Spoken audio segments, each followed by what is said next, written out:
how did you figure out that something was wrong with your voice? I really, it took a long time to figure out because I couldn't talk. I couldn't make a noise. I went from, I'm kidding. I mean, I thought I had a virus. I did have a virus, but I thought I had a cold. And this was right after the NFL season? Bowl. You're on vacation? I had gotten back from vacation and got a virus. And I thought, well, I'm hoarse for a couple days. But it was a different kind of hoarse. It wasn't the normal kind of, I have a sore throat. So I went to a doctor here in St. Louis at Barnes, and he said, I already know what it is before I look, but I'm gonna look anyway. And he looked and he said, yep, like I thought you have a paralyzed vocal cord because of the sound I was making was different than if I just had a cold. So I said, well, okay, what does that mean? Is that like a 3-week thing? Is that it's like, no, it could be 3 months, it could be 6 months, it could be 12 months, or it could be never coming back. And that was a tough sentence to listen to. And so I launched myself into any kind of recuperative thing I could. And when he said never, how serious was he when he said, there's the chance it could never come back? Oh, he was serious. I mean, it's an out. I think every doctor wants an out. I mean, nobody can say you will be fine in 3 months. Nobody wants to throw that out there. But the odds were that it was going to come back. But living with it every day and gauging how my voice sounded every time I opened my mouth was something I never want to try to go through again, or trying to recover in public is hard to do. Well, your best friend Preston told me, I mean, he tried to get you on the phone for literally 3 months and he couldn't. And he said he almost flew from Charlotte, where he lives, to St. Louis on a plane to visit you because he was so worried. What were you going through then? It's a weird phenomenon. It had nothing to do with work, that part of it. What it does do to you when you can't be heard in a bar, at a restaurant, sitting around a table, on the phone. When one side of your vocal cords come together to make a noise, one of them's laying over here, you lose all your air.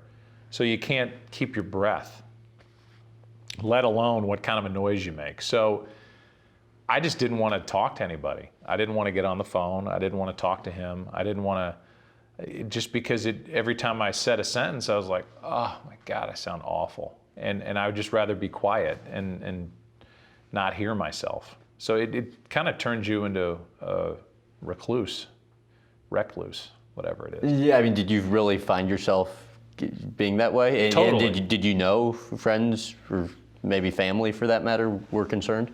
I think everybody was concerned about me because it's, as I said, it's hard to recover in public, and it's also hard to do the job I was doing when you can't keep your breath. So when something unexpected would happen, I had nothing in reserve to make a loud, excited noise. I couldn't emote with my voice, and it just became just really boring. Right.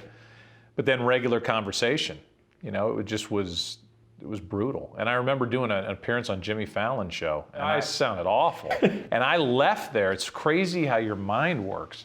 Because I left there and I thought, I sounded good. Your mind tells you something different. And I think it was the only way I could have gotten through that, is to kind of lie to myself a little bit. Because if I had gone back and watched that, I probably would have shut it down. But I'm lucky to work at a place, and for a man, David Hill, who said, take the rest of the season off. Take a year off. Whatever needs to be, get right, and we'll go from there. Yeah, I mean, another person close to you said just that few-year period was kind of the darkest period of your life with everything that you were going through then. I mean, to what extent did you find it as tough as kind of those around you were perceiving it to be? It was tough to go through it. It was tough to go through it, but everybody's got trials in life. Mm-hmm. I tell you, it led me to church more often. It led me into a real introspective place that I really had never been before. It made me worried about what I was going to do work-wise going forward if it didn't come back.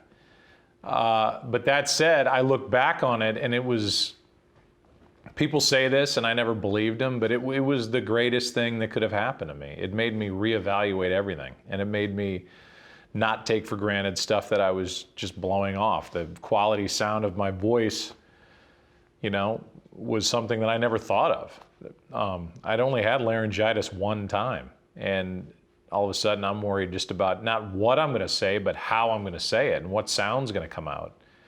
And it makes you appreciate all you have. And I, believe me, I appreciate all I have.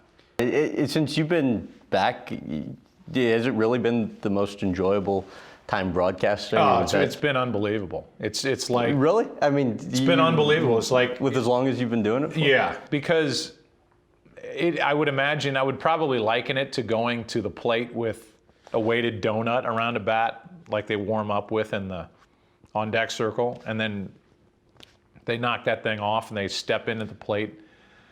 To not have to worry about that and to know that I've got my voice back, even though because I've been talking for an hour and a half, it's shredded right now, has been awesome. And it's made Sundays and Saturdays so much more fun for me.